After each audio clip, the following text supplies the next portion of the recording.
It's so amazing. So the grocery store that I'm at right now, this is Loblaws. Loblaws is one of the more prestigious grocery stores in the GTA where I'm living. And they're like I said, they pride themselves on quality, and their prices reflect that. And their clientele is more like people who are like positions of authority. If it's a school, it'll be teachers or even superintendents, principals. If it's politicians, like they service people who live in high-end areas, etc., etc. When I was growing up, I used to work for the school. I used to work for the when I was growing up. When I was younger, I used to work for the school board. Predominantly, that was most of my career as the school board. And when I worked for the school board, like I said, I encountered people who are in these positions where they'd shop at, these high-end grocery stores, right? I had children, and I was a single mom. So as much as I worked for the board, I had to consider how I spent my money and how far my dollar would stretch.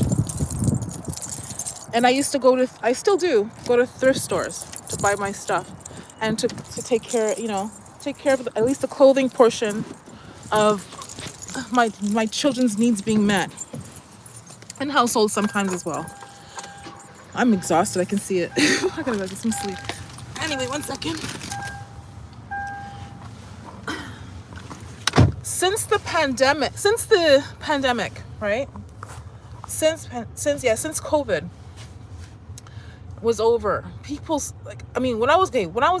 when I used to shop at these secondhand stores, when I go to regular stores, I go to the clearance racks first, etc., etc. No shame in my game. I don't care what people think. I never really have. I've always been the black sheep of my family. So I'm going to go where it makes sense. So if, let's just say, for example, if I'm shopping at a regular store, I don't know, Winners or the Gap or whatever else, I'll go right to the clearance rack first, straight. If it has a coffee stain on it, marker or whatever, I'm gonna buy it. If it's my children's size or my size, I'm gonna clean it and we're gonna wear it. No one's gonna ever know it was 50% off. No one's gonna ever know.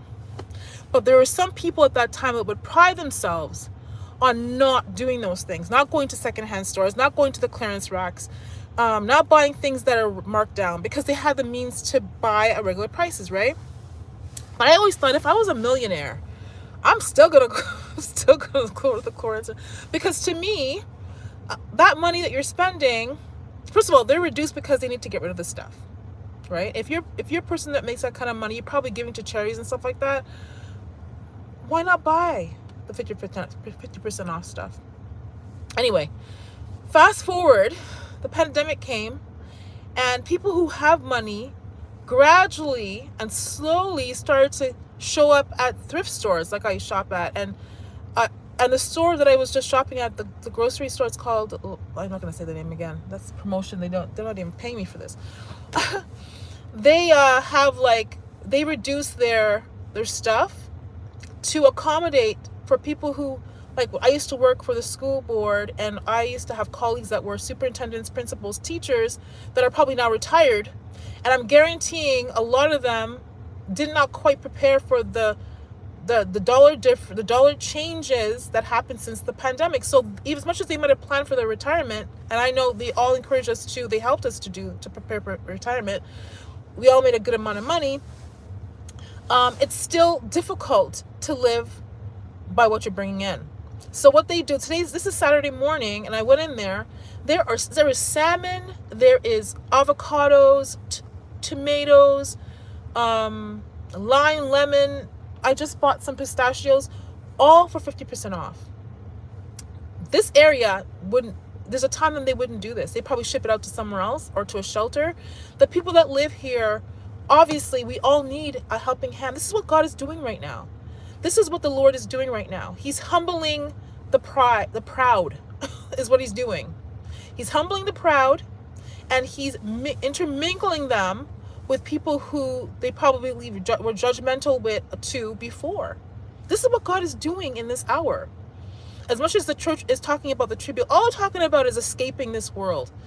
No, the church needs to wake up. The church, the building, they need to wake up and see what God is doing. God is humbling the proud, and he's uplifting the meek and the humble. The Bible talks about the last will be first and the first will be last. I don't even know if I said that scripture properly. You know what? I need to get back in my word and know the scriptures and like what part of the Bible they're in, so I can share that with you all. Because I used to be able to do that. Anyway, this is what God is doing right now. I just did a video live about Jamaica and what God is doing there, and here it just came to me. The Lord just revealed to me this is what He's doing everywhere. He doesn't see what we see in regards to status, and he doesn't acknowledge people because of what they do. There's people who are celebrities who are humble and generous and kind, and there's people who are celebrities who are jerks. So God is leveling the playing field right now, and I think you need to, well, you don't need to, you can do whatever you want, but I think it'd be cool to kind of observe and see what's out there, what people are doing right now. People have had to, it's almost like people went into a cocoon during the pandemic and came out different. They came out like the butterfly. There's so many people that had started businesses and had second businesses next to their jobs once the pandemic was over. Absolutely, all God. He's so good. Anyway, just wanted to share that with you. I'm going to edit the video I was talking about. I made a little video. I'm going to upload it and see how long it takes to upload and see what the quality's like, because I might have to start doing videos and editing them, because doing lives all the time, they get lengthy, because I always, it's hard to, you can't edit a live. You have to just let it run. But with a video that I put up, I can edit it, make it shorter, take out stuff that maybe you don't need to see. Anyway, thank you. I'll talk to you guys later.